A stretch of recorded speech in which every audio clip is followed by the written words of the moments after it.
and I never thought about this, that I could tell myself, because of, let's say I had travel anxiety, which I didn't. I have travel anxiety. Is it because of the car crash? Well, no, I've never liked driving.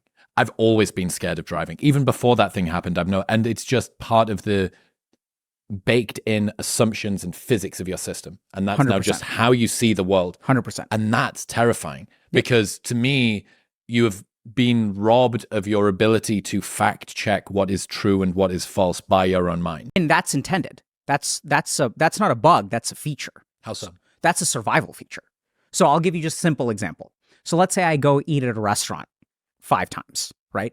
And it's my favorite restaurant. The 6th time I go, I get food poisoning. So if we look at like what happens, if you get food poisoning once, your brain does not calculate, okay, 15% of the time we get food poisoning, so we should be able to eat there.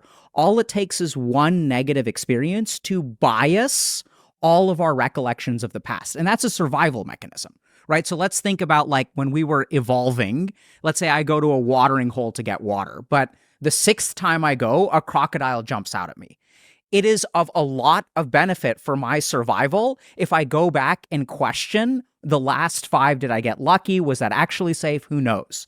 So one of the things that we know, and there's a fascinating field of science which is emerging now called neuroeconomics.